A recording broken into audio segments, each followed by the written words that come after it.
Merhaba arkadaşlar, kanalıma hoş geldiniz. Öncelikle bu videomuzda Wow Trend indikatörünü inceleyeceğiz ve buradaki al-sat sinyallerini değerlendireceğiz. Hemen şöyle burada uyarımızı yapalım. Bunlar yatırım tavsiyesi değildir, kendi analizlerimizdir diyelim. Ve şuradan göstergeler kısmından Wow yazdığımızda bakın buradan 17.000 kişi takip ediyor. Bunu tıkladığınızda böyle bir indikatör bakın geliyor, böyle bir grafik geliyor. Orta bant var ve bantın altı üstü aşırı satım ve alım bölgeleri. Burada klasik her indikatörde olduğu gibi şuradaki kesişim yeşil kırmızı kesini al, buradakine aşağı doğru yeşil kesişim olduğunda sat sinyali gelmiş oluyor. Tek başına kullanılan bir indikatör değildir arkadaşlar. Çünkü bu da diğer indikatörler gibi bazen yanlış sinyaller verebilir. Şimdi aşırı satımı değerlendirelim mesela. Aylık büyük bir grafik arkadaşlar bakın. Buradaki büyük zaman diliminde değerlendireceğiz. Şimdi şöyle bakın aşırı satışa gelmiş. Buradan bir al sinyali gelmiş. Zaten mumu sarıya boyuyor gördüğünüz gibi al geldiğinde. Buradan bir alım yapan kişi %200 hatta şu tepeye kadar %242 ortalama bir kar getirisi sağlıyor. Güzel bir kar getirisi elde etmiş oluyor. Yine tepede mesela şurada sattığında buradaki düşüşten de bakın kurtulmuş oluyor. %37'lik bir düşüş geliyor. Bundan da kurtulmuş oluyor. Neden tek başına kullanılamaz? Bakın burası aşırı alım bölgesi değil mi? Burada yatayda süzülen bir hareket görüyoruz ama fiyat devamlı yukarı gidiyor. Eğer buradaki sat sinyaline uyarak burada satmış olsaydı o zaman şuradaki hareketi kaçırmış olurdu. Yani 180'lerden satsa 600'e kadar gidebilmiş bir fiyat hareketi var. O zaman buradaki büyük rally'yi kaçırmış olur. Bu da onun zararına olur. O yüzden sadece bunu takip etmek doğru değil. Ama buradaki güzel sinyalleri de ne yapacak? Kaçırmaması gerekiyor. Peki bunu nasıl değerlendireceğiz? O zaman şöyle yapabiliriz. Büyük zaman diliminden küçük zaman dilimine ineceğiz. Bunları her düşüşü alım fırsatına çevirerek oradan kar etmeye çalışacağız. Şimdi büyük zaman diliminde bir trend var ve burada al sinyalindeyiz. Peki aldayız. O zaman küçük zaman dilimindeki nelere bakacağız? Satların ala dönüşüne bakacağız. Yani aşırı satış yerlerine geldikleri zaman bunları değerlendireceğiz. Hemen şöyle işaretleyelim. Bakın aşırı satış bölgesine yaklaşmış bir al. Burası aşırı satım. Burası da aşırı satım. Şimdi bunları genişletelim. Bakın buradan bir düşüş trend çizgisi çekiyorum. Bakın burada bir al geliyor. Al geliyor. Ve burada alan kişi ne kadar kazanıyor? %34'lük bir kar getirisi oluyor. Tepeye kadar şurada sat geliyor çünkü. Burada bir al sinyali geldiğini görüyoruz. Buradaki alı değerlendirebilen %57'lik bir kar getirisi oluyor. Yine buradaki aşırı bakın satışı değerlendirebilen şöyle trend devam ediyor. Çünkü %90'lık hatta tepeye biraz daha götürsek %120'lik ortalama bir getirisi olduğunu görüyoruz arkadaşlar. Tabi şöyle bir trend çizgisi de çekmek sizin elinizde olan bir durum. Buradaki bakın aylıkta al büyük zaman dilimi al veriyorsa küçük zaman dilimleri büyüğüne uymak zorunda. Bunların sat sinyalleri kısa süre sonra ala dönüşüyor. Çünkü büyük zaman dilimi hepsini yutar. Bu şekilde değerlendirdiğimizde güzel karlar elde etmiş oluyoruz.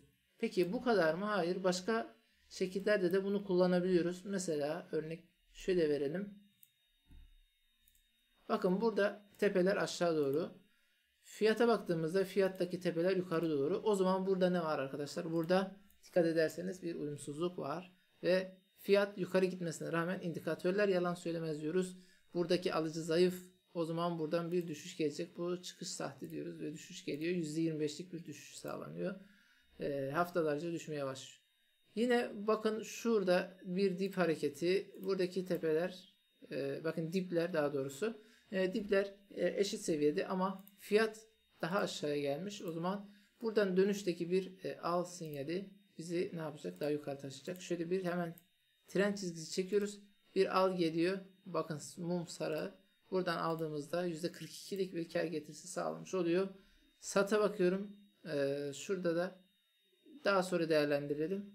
Bakın şunları tekrar silelim. Burayı bir trend çizgisi olarak da düşünebilirsiniz. Bakın böyle düşüyor ve burada kırılım gerçekleşiyor. Zaten az önce burada almıştık. %42'lik bir kar getirisi sağlamıştı. Şimdi bakın bu alttan da bir destek çizgisi çekebiliriz. Ve burada bize sat geliyor. Ne zaman? Düşmeden 2 hafta önce bakın şu bölgede bir sat. Yine burada da bir trendin kırılımı gerçekleşiyor. İndikatör üzerinde gerçekleşiyor. O zaman burada bizi %46'lık bir dump olayından, düşüşten kurtarmış oluyor. Tabi bu şekilde de kullanmak isteyenler tercih edebilirler. Başka neler var? Orta banttaki gelen al sinyalleri değerlendirilebilir. Bunlar da kendi tercihi tabii ki. Evet, bir de bu videoyu izleyenler için özel olarak momentumdaki fake hareketlerdeki dalgaları yakalamaya stratejisini paylaşalım. Şöyle bunları önce bir kaldıracağım, şu sinyalleri. Evet, şöyle şunu da kaldıralım. Evet.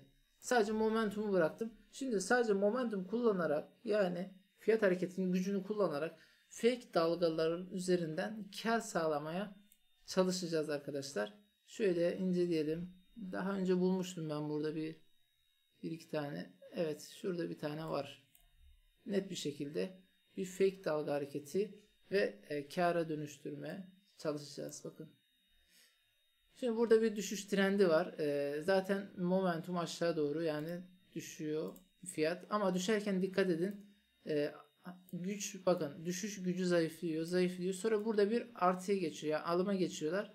Sonra bu alım fake hareket olarak kalıyor. Bir daha düşüyor. İşte bu üçüncü dalga. Bakın burası bir dalgaysa ikinci fake yükseliş dalgası, üçüncü dalga ise bizim asıl alım yapacağımız bölge olacak. Ve buradan bir al geldiğinde, bakın şu sarı mum zaten buradan gelen al sinyali. Şöyle de hatta çizebilirsiniz. Şuradan böyle tutabilirsiniz. Artık bu sizin tercihinize bağlı. Ya da günlükte daha fazla yakın çizebilirsiniz. Buradan bir al sinyali geldiğinde biz bu al sinyalini değerlendiriyoruz ve %70'lik bir kar getirisi, hatta ilk haftadan tutarsak %80'lik ortalama bir kar getirisi sağlamış oluyor. Bu da momentum üzerindeki fake dalgaları kâra çevirme. Niye böyle bir şey var? Bakın buradan döndü fiyat, gidiyoruz diyenler burada avlandı. Yani bunlar zararda bekliyor burada. Burada zararda bekliyor. Onlar iyicene bezdirene, öldürene kadar iniyor. İşte bu bizim avantajımız oluyor. Bunu böyle bir fake hareket gördüğümüzde bunu biz kâra dönüştürmeye çalıştığımızda güzel bir ticaret yapmış oluyoruz. Başka bir örnek daha bakalım şimdi bu konu üzerinden. Şöyle Kortsa'ya bakacağım. Evet. Burada da daha önce belirlediğim yerler vardı.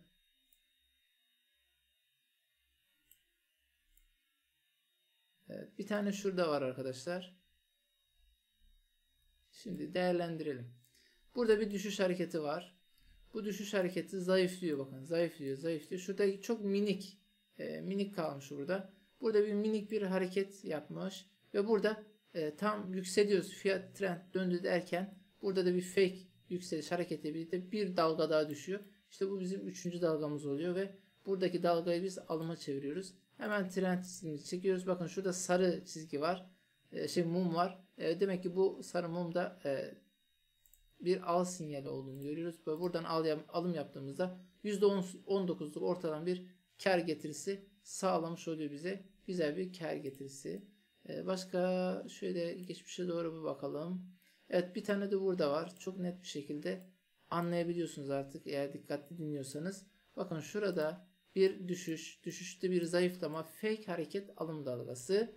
Buradaki avlanma barı ve üçüncü dalga, üçüncü düşüş dalgası. İşte bu üçüncü düşüş dalgası, buradaki avlananları biz ne yapıyoruz? Burada faydalanıyoruz. Onların düşüşünden faydalanıyoruz. Ve onlar zararda beklerken biz bu sarı çizgiyi alıp şuraya kadar taşıyacağız. %32'lik bir kar getirisi sağlamış oluyoruz arkadaşlar. Burada bir al sinyalinin değerlendirilmesiyle. Peki başka kriptolarda da bunun benzeri arkadaşlar var. Şöyle fake dalgaların başka emtialarda da değerlendirebiliriz. Bakın şöyle.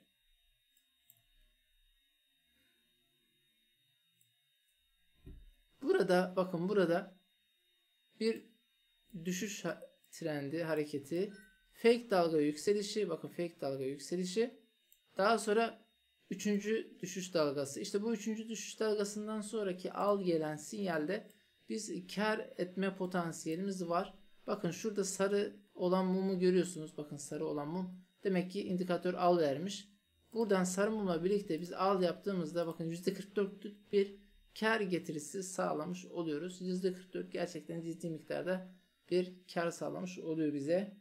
Yine mesela Dent'e bakalım. Dent başka bir kripto. Şöyle önceki şeyleri silelim. Bakın burada zayıflık gösteriyor. Bak düşerken zayıflıyor. Bir fake dalga hareketi yükseliyor ve üçüncü düşüş dalgası.